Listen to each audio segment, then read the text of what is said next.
Hello friends, welcome to அன்புடன் இந்து. இன்றைக்கி நம்ம சேனலில் நல்லா டேஸ்டான chicken biryani and chicken kebab பண்ணியிருந்தேன். எப்பயுமே வந்து பார்த்திங்கன்னா என் ஹஸ்பண்டு ஒர்க் ஃப்ரம் ஹோம் வீட்டில் ஒர்க் பண்ணும்போது பார்த்திங்கன்னா நான் எப்பயுமே ஸ்பெஷலான லஞ்ச் பண்ணுவேன். ஸோ இன்றைக்கி அவங்க வீட்டில் இருக்காங்கன்னு சொல்லிட்டு இன்றைக்கி ஸ்பெஷலாக பண்ணியிருந்தேன். அது மட்டும் இல்லாமல் நான் எப்பயுமே சிக்கன் பிரியாணி இல்லை சிக்கன் கபாப்லாம் பண்ணும்போது நானே மசாலா அரைச்சி தான் பண்ணுவேன். ஸோ அந்த மசாலா அரைச்சி சிக்கன் பிரியாணி எப்படி பண்ணலான்னு பார்க்கலாம். ஃபஸ்ட்டு ஒரு பேன் எடுத்துக்கோங்க. அந்த பேன் லைட்டாக ஹீட் ஆனதும் ஒரு பட்டை, 4 கிராம்பு, 2 ஏலக்காய், ஒரு சாவித்திரி, அதுக்கப்புறம் அரை ஸ்பூன் வந்து ஜீரகம், அரை ஸ்பூன் சோம்பு, 1/4 டீஸ்பூன் வந்து மிளகு, ஒரு பிரியாணி இலை இதெல்லாம் போட்டு நல்லா வறுத்து எடுத்துக்கோங்க.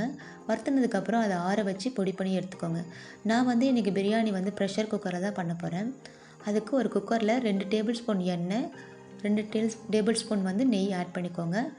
நெய் நல்லா உருகுனதுக்கப்புறம் ஒரு பட்டை, 2 கிராம்பு, ஒரு ஏலக்காய், ஒரு சாவித்திரி, அதுக்கப்புறம் வந்து பார்த்திங்கன்னா ஒரு பிரியாணி இலை ஆட் பண்ணிக்கோங்க. அரை டேபிள் ஸ்பூன் சோம்பு இதெல்லாம் ஆட் பண்ணி நல்லா கலந்து வச்சுக்கோங்க. அதுக்கப்புறம் நான் வந்து இன்றைக்கி 1/4 கேஜி சிக்கன் எடுத்திருக்கேன். அதுக்கு வந்து பார்த்திங்கன்னா ஒரு மீடியம் சைஸ் வெங்காயத்தை நீட்டு வாக்கில் கட் பண்ணி இதில் ஆட் பண்ணிக்கோங்க.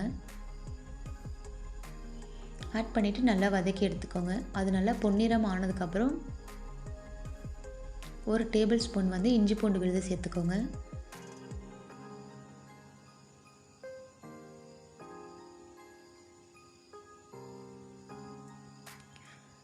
இஞ்சி பூண்டு விழுது வந்து நல்லா பச்சை வாசனை போகிற வரைக்கும் நல்லா வதக்கி எடுத்துக்கோங்க. அதுக்கப்புறமா 3 பச்சை மிளகாவை நேர்வாக்கில் கட் பண்ணி வச்சுருக்கேன், 2ஆக வகுந்து வச்சுருக்கேன். ஸோ அதை ஆட் பண்ணிக்கோங்க. அதுக்கப்புறம் ஒரு பெரிய தக்காளியை வந்து நீட்டு வாக்கில் கட் பண்ணியிருக்கேன். எப்பயுமே பிரியாணிக்கு வந்து தக்காளி வெங்காயம் நீட்டு வாக்கில் கட் பண்ணும்போது நல்லா டேஸ்ட்டாக இருக்கும். ஸோ தக்காளி வந்து நல்லா ஜூஸியாக வதங்கினதுக்கப்புறம் வந்து பார்த்திங்கன்னா 2 டேபிள் ஸ்பூன் தனி மிளகாய்த்தூள், 1/4 டீஸ்பூன் வந்து பார்த்திங்கன்னா மஞ்சள் தூள் ஆட் பண்ணிக்கோங்க. அதுக்கப்புறம் நம்ம ஃப்ரெஷ்ஷாக அரைச்சி வச்ச மசாலா, நம்ம பிரியாணி மசாலா வந்து ஃப்ரெஷ்ஷாக அரைச்சிருக்கோம் இல்லைங்களா, ஸோ அந்த மசாலா ஆட் பண்ணிக்கோங்க. இதே நீங்கள் அதிகமாக குவான்டிட்டி சேர்த்து நீங்கள் ஒரு ஏர் கண்டெய்னர் பாக்ஸில் போட்டு கூட நீங்கள் ஸ்டோர் பண்ணி எப்போல்லாம் பிரியாணி இல்லை வந்து பிரிஞ்சி ரைஸ் பண்ணுறீங்களோ அதுக்கு வந்து ஸ்டோர் பண்ணி கூட வச்சுக்கலாம். ஸோ நான் அப்பப்போ ஃப்ரெஷ்ஷாக அரைக்கிறதால நான் கொஞ்சம் கொஞ்சமாக தான் போட்டு அரைச்சி வச்சுப்பேன்.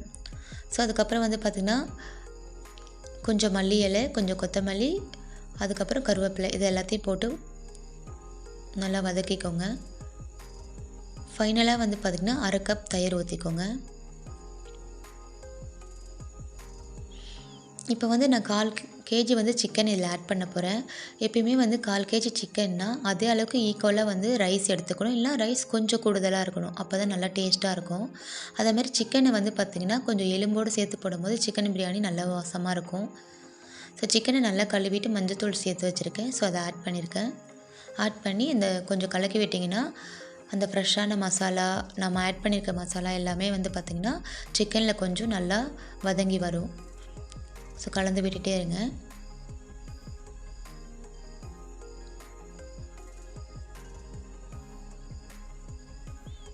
அதுக்கப்புறம் வந்து இப்போ நான் 2 கப் ரைஸுக்கு வந்து பார்த்திங்கன்னா பாசுமதி ரைஸை நல்லா வாஷ் பண்ணி எடுத்து வச்சுருக்கேன். 1/2 அன் ஹவர் வந்து ஊற வச்சதால் இப்போ நான் 2 கப் வந்து பாசுமதி ரைஸுக்கு 3 கப் வந்து தண்ணி வச்சுருக்கேன். 2 கப் பாசுமதி ரைஸ்னால் 3 கப் தண்ணி வச்சிங்கன்னா கரெக்டாக இருக்கும். அடியும் பிடிக்காது, கரெக்டாக வெந்து வந்துடும். பாசுமதி ரைஸை வந்து பார்த்திங்கன்னா ஊற வச்சுட்டு அலசாதீங்க. நல்லா அலசி வாஷ் பண்ணதுக்கப்புறம் ஊற வைங்க. ஏன்னா நல்லா ஊறினதுக்கப்புறம் ரைஸ் வந்து உடஞ்சி அதுக்கப்புறம் வந்து பார்த்திங்கன்னா அந்த நொய்யரிசி மாதிரி இருக்கு இல்லைங்களா, அந்த மாதிரி ஆகிடும். ஸோ அதனால் நல்லா வாஷ் பண்ணிவிட்டு அதுக்கப்புறம் ஊற வைங்க. 1/2 அன் ஹவர் ஊற வச்சுனா போதும். ஸோ நான் பாருங்கள் 2 கிளாஸ் அரிசிக்கு 3 கிளாஸ் தண்ணி ஊற்றிருக்கேன். நல்லா கலந்ததுக்கப்புறம் டேஸ்ட் பண்ணி பாருங்கள். உப்பு கம்மியாக இருந்துச்சுன்னா கொஞ்சம் உப்பு போட்டுக்கோங்க. அதுக்கப்புறம் வந்து பார்த்திங்கன்னா நம்ம விசில் வச்சிடலாம். விசில் கரெக்டாக வந்து பார்த்திங்கன்னா மீடியம் ஹீட்டில் கரெக்டாக ஒரு விசில் வந்து வச்சா போதும். அதுக்கப்புறம் அந்த ஸ்டீம் அடங்குற வரைக்கும் நம்ம விசில் ஓப்பன் பண்ண வேணாம், அதுவே போதும். கரெக்டாக வெந்து வந்துடும் கரெக்டான பதத்தில். பாருங்கள், ஒரு விசில் வச்சு ஸ்டீம்லாம் அடங்கினதுக்கப்புறம் ஓப்பன் பண்ணியிருக்கேன். பாருங்கள், அடியே பிடிக்காமல் நல்லா டேஸ்ட்டாக ரெடியாக இருக்குது பாருங்கள். இது ஓப்பன் பண்ணும்போது அந்த ஃப்ரெஷ்ஷான மசாலா வாசனை வந்து பார்த்திங்கன்னா வீடு ஃபுல்லாக இருக்கும்.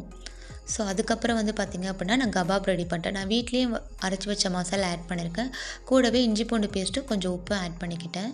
ஸோ இது வந்து பார்த்திங்கன்னா நான் 1/2 அன் ஹவருக்கு முன்னாடியே ஊற வச்சதுக்கப்புறம் தான் பிரியாணி பண்ண ஆரம்பித்தேன். ஸோ அதை வந்து பொரித்து எடுத்துக்கலாம்.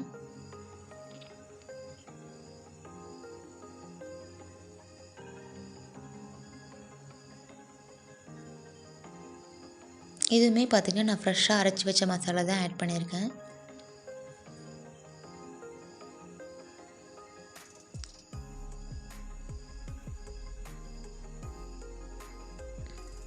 அவ்வளோதான்.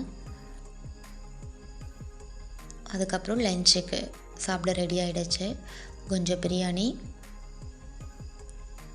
இன்றைக்கி ரைத்தா வந்து பார்த்திங்கன்னா, அதாவது ஆனியன் பச்சடி நான் எப்படி பண்ணியிருந்தேன்னா கொஞ்சம் ஸ்பெஷலாக பண்ணியிருந்தேன். அதாவது நான் அந்த தயிரில் வந்து பார்த்திங்கன்னா கொஞ்சம் கேரட் நல்லா தூவி போட்டுக்கிட்டேன். அதுக்கப்புறம் வந்து கொத்தமல்லி கொஞ்சம் எடுத்து போட்டுக்கிட்டேன்.